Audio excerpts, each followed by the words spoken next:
राधा। जब बात आप कोई सुनोगे नहीं, उस बात को मानोगे नहीं, तो कैसे आपको सत्संग का लाभ मिलेगा? ये साधारण सी छोटी मोटी बात है। और जो बात नहीं मानता, तो चाहे लाख यूँ कहता हो मैं सत्संगी हूँ, लाख ये कहो मैं सुमन करता हूँ, लाख ये कहो मैं ध्यान में बैठता हूँ, सब बात उसकी मिथ्या।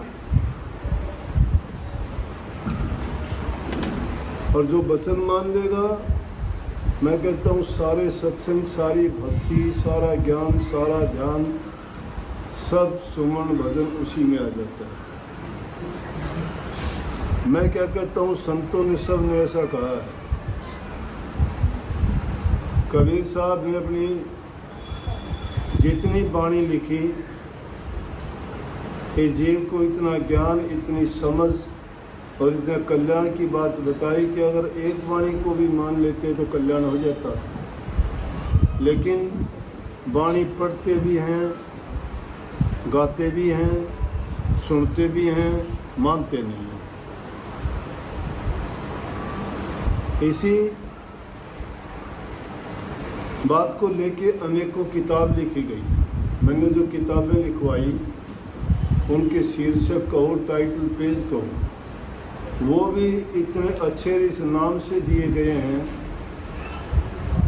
कि जो बार नाम लिखा गया है, अंदर में उसी की व्याख्या भी की गई। और उन बातों को अगर गौर से पढ़ते हैं ना, तो आपको पता लग जाता है।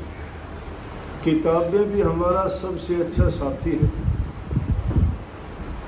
उनमें चाहे वो पारलौकिक आध्यात्मिक ज्ञान नहीं है, लेकिन उससे संबंधित बातें जो हैं वो हमें उस ओर लेके जाती हैं। लौकिक बातें तो हैं ही हैं उसमें, लेकिन हम तो लौकिक बातों को भी नहीं मानते, आम व्यवहारिक बातों को भी नहीं समझते। तो फिर जो ऊंचे दर्जे की आध्यात्मिक बातें हैं, जो रूहानी बातें हैं, जो हमारे जीवन को बनाने वाली, जन्म मरण से छुटकारा दिलाने वाली है, उनको कैसे समझ लेंगे?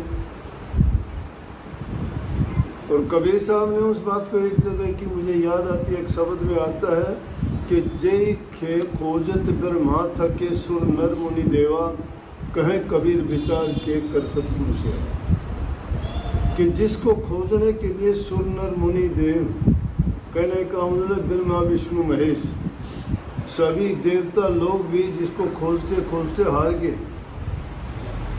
जहाँ ही खोजत ब्रह्मा थके सुर नर मुनि देवा, इस सृष्टि की रचयिता, इसका पालन करने वाले, इसका संहार करने वाले, पूरी व्यवस्था को बनाने वाले, देखने वाले, चलाने वाले भी उस ताकत को, उस शक्ति को, जिसको हम परमात्मा कहते हैं, भगवान कहते हैं, ईश्वर, अल्लाह, गॉड कहते हैं, उसको खोजते खोजते वो भी थक गए। लेकिन कहाँ मिला और कैसे मिल गया, किसको मिल गया? कबीर कहते हैं विचार की, कहे कबीर विचार के कर सतगुरु सेवा। अब सतगुरु सेवा की व्याख्या करो। सतगुरु सेवा है क्या? अब ना समझ आदमी तो सतगुरु सेवा को शायद ये मानता होगा कि गुरु के चरण दबाना, गुरु को रोटी खिलाना, गुरु के कपड़े लाना, गुरु को भेंट चढ़ाना, अच्छी बातें हैं। ये दुनियादारी की एक रिवाज है, जिनको अपने आदमी मनोभाव से ऐसा करता है। उनका प्यार है, उसका विश्वास है, वो अपना इष्ट मान के उसको सब कुछ देने के लिए तैयार रहते हैं। लेकिन मैं कहता हूँ ये सतगुरु सेवा नहीं है।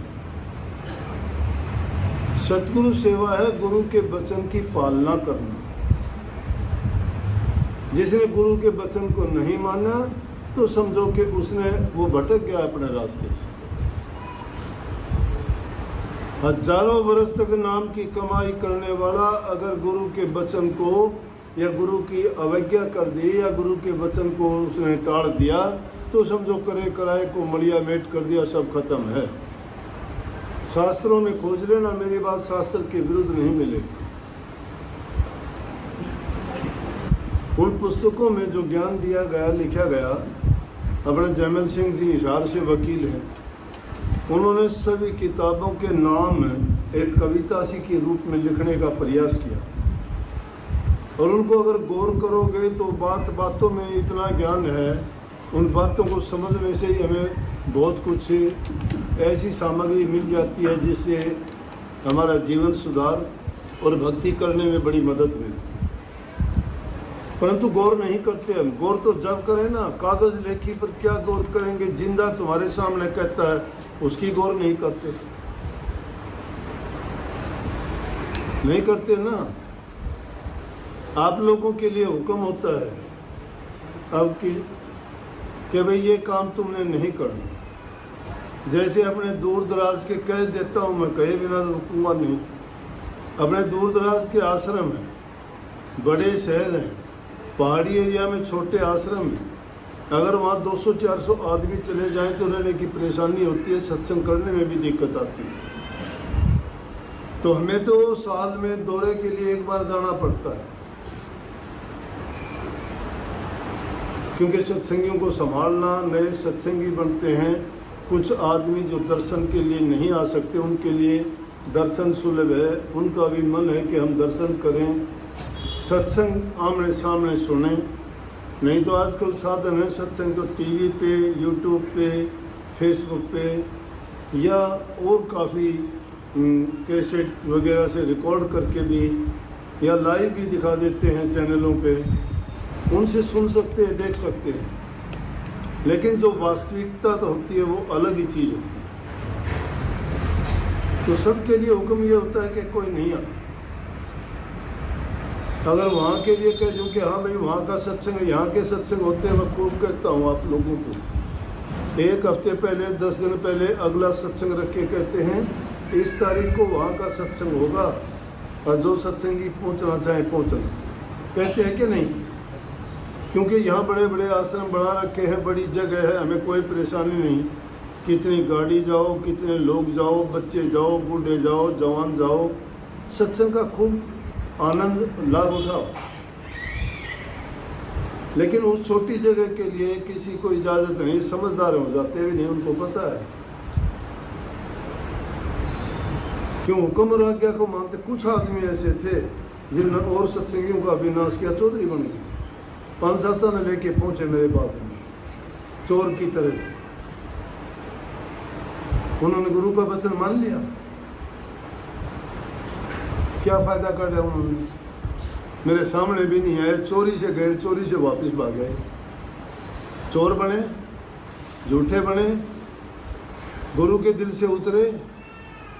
गुरु की अवज्ञा करी कि नहीं करी? अरे गुरु की अवज्ञा तो बुल्ले शाह ने की थी, गुरु ने मुंह फेर लिया। बुल्ले शाह नाम की कमाई करने वाले बड़े अच्छे करनी के धनी थे, करनी की उन्होंने बहुत। शाह इनायत उनके गुरु थे। मुसलमानी फकीरों की बात है ये। और उन्होंने वो भक्ति की, भक्ति करके उन्होंने नाम की कमाई की तो सारी शक्तियाँ आ गई। शक्तियों का आ जाना, सिद्धियाँ, जो कहते, जो सोचते, जो बोलते वही हो जाता। तो अव्वल तो इन आदमी को इनसे अभिमान हो जाता है, लेकिन संतों ने ऐसी सिद्धि शक्तियों की ओर गौर करने के लिए नहीं फरमाया, परंतु उनकी जो ये अलग एक प्रकार का जीवन था। संत मत से थोड़ा हटके था, क्योंकि तप करने वालों का अलग होता है, ध्यान करने वालों का अलग होता है। संत मत की शिक्षा कुछ अलग होती है। संत कहते हैं रिद्धि सिद्धि ये चीज़ें दिखावा करने के लिए, ये तो बाजीगर के खेल हैं। ये तो हर कोई कुछ दिन में कर सकता है। कोई तंत्र विद्या करता है, कोई मंत्र विद्या करता है, कोई कुछ दिखा देता है। ये तो बाजीगर भी एक झोड़ी में से तुम्हें कितना इल्यूजन दिखा देगा, भरे में है वो। उनमें मुक्ति नहीं है, कल्याण नहीं है जीव का। लेकिन वो शक्तियाँ बुल्ले शाह में आ गई, जहाँ कहीं जाता वाणी सुनाता, सत्संगियों को मंत्र मुग्ध कर देता, खुश हो जाते। गुरु ने ड्यूटी लगा दी, गांव गांव में जाता था। गुरु का बड़ा चहेता था, गुरु से प्यार भी बहुत ज़्यादा था। एक पल के लिए भी बिछड़ना नहीं चाहता था इनायत शाह से। भैंसे चराते थे, जंगलों में जाते थे, गुरु जो कहता वही काम करता था।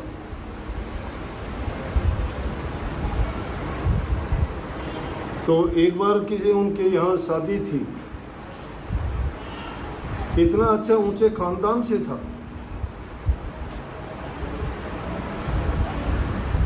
धनी परिवारों से संबंध रखता था बुल्ले शाह।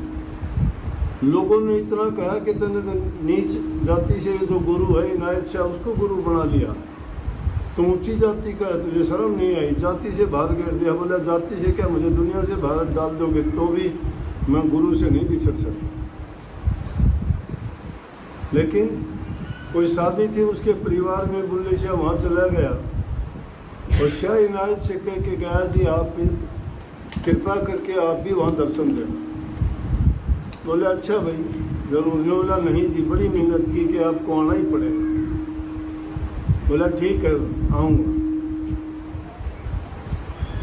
शादी वाले दिन इनायत शाह तो नहीं पहुँच पाए। उन्होंने अपना एक नुमाइंदा भेज दिया, किसी सेवक की ड्यूटी लगा दी कि आप बुल्ले शाह के यहाँ जाओ, शादी के दिन मैंने कही थी, और बुल्ले शाह को कह देना गुरु ने मुझे भेजा है। तो सेवक गया, जाके और किसी को जानता नहीं था, बुल्ले शाह को पूछ के उससे मिला और कहने लगा जी मैं गुरु जी ने भेजा हूँ। अब गुरु तो जाता तो कदर करता। अब उसने उसकी क्यों कदर करनी थी कि गुरु नहीं है ये तो गुरु ने यूँ ही भेज दिया, आम सेवक है। उसकी पूछ ही नहीं कि तू कौन। खाने वगैरह के लिए नहीं पूछी। एक दिन रुकिया बेचारा, ना पानी ना रोटी कुछ नहीं। वापसी में आ गया, गुरु को रिपोर्ट दी।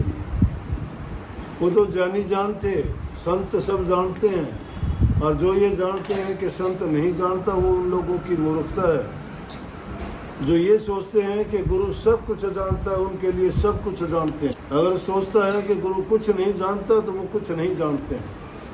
जो खुद कुछ नहीं जानता है